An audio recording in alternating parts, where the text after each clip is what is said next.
പുതിയൊരു വീഡിയോയിലേക്ക് എല്ലാവർക്കും സ്വാഗതം. നമ്മുടെ ഇന്നത്തെ യാത്ര കർണാടകത്തിലുള്ള ഒരു നക്ഷത്രക്കോട്ടയിലേക്കാണ്. പശ്ചിമഘട്ടത്തിൻ്റെ മടിത്തട്ടിൽ ശാന്തമായി കിടക്കുന്ന ഒരു നാട്.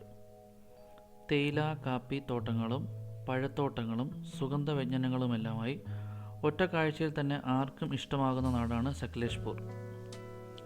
സക്ലേഷ്പുരയിലെ ഉയർന്ന ഒരു മലയുടെ മുകളിലാണ് മഞ്ചരാബാദ് കോട്ട സ്ഥിതി ചെയ്യുന്നത്. 1792 ടിപ്പു സുൽത്താൻ തൻ്റെ സാമ്രാജ്യത്തിൻ്റെ ഭാഗമായിരുന്ന ഇവിടം സംരക്ഷിക്കുക എന്ന ഉദ്ദേശത്തോടെ കോട്ട പണിയുന്നത്. സമുദ്രനിരപ്പിൽ നിന്ന് ഏകദേശം 1 കിലോമീറ്റർ ഉയരത്തിൽ അഥവാ 3241 അടി ഉയരത്തിലാണ് ഈ കോട്ട സ്ഥിതി ചെയ്യുന്നത്.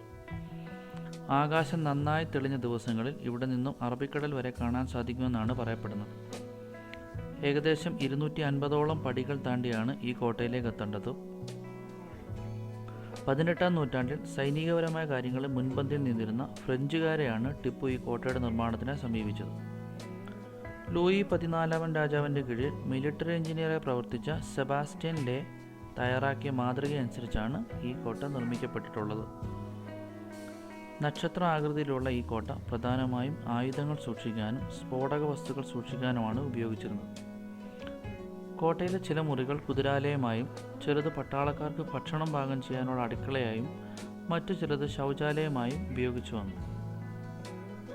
ഈ കോട്ടയുടെ പുറംഭാഗം കരിങ്കല്ലും ചുണ്ണാമ്പുകല്ലും ഉപയോഗിച്ചാണ് നിർമ്മിച്ചിരിക്കുന്നതെങ്കിലും ആയുധ സാമഗ്രികളും മറ്റും സൂക്ഷിക്കാൻ ഉപയോഗിച്ചിരുന്ന മുറികൾ ചുടുകല്ലുകൊണ്ടായിരുന്നു നിർമ്മിച്ചിരിക്കുന്നത്. അതുകൂടാതെ ഇവിടെയുള്ള ആഴത്തിലുള്ള പടവോടുകൂടിയ കിണറുകൾക്കടുത്തായി 2 ഭൂഗർഭ അറകൾ നിർമ്മിച്ചു അതിലായിരുന്നു സ്ഫോടക വസ്തുക്കൾ സൂക്ഷിച്ചിരിക്കുന്നത്. കടുത്ത വേനലിൽ പോലും ആ അറകൾ ശീതളമായി കാണപ്പെട്ടു. കോട്ടയുടെ ഒത്ത നടുക്കായി 4 വശത്തു നിന്നും ഇറങ്ങാൻ കഴിയുന്ന രീതിയിൽ നിർമ്മിച്ചിരിക്കുന്ന ഒരു കിണറുമുണ്ട്. മഞ്ചരാബാദ് കോട്ടയിൽ നിന്നും ശ്രീരംഗപട്ടണത്തേക്കും ഇവിടെ നിന്ന് രഹസ്യ തുരങ്കമുണ്ടെന്ന് പറയപ്പെടുന്നു.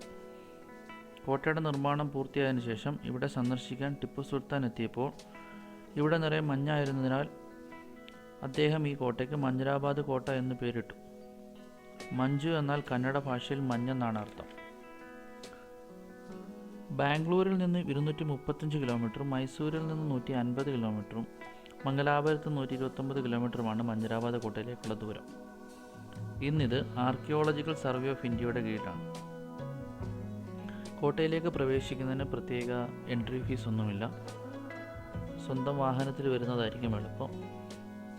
വാഹനങ്ങൾ നമ്മൾ റോഡിൻ്റെ ഇരുവശങ്ങളുമായി പാർക്ക് ചെയ്യണം. പ്രത്യേക പാർക്കിംഗ് സ്പേസ് ഇല്ല.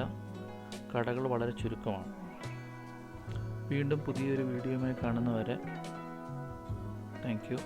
നിങ്ങളുടെ അഭിപ്രായങ്ങളും നിർദ്ദേശങ്ങളും താഴെ കമൻറ്റ് ബോക്സിൽ രേഖപ്പെടുത്തുക.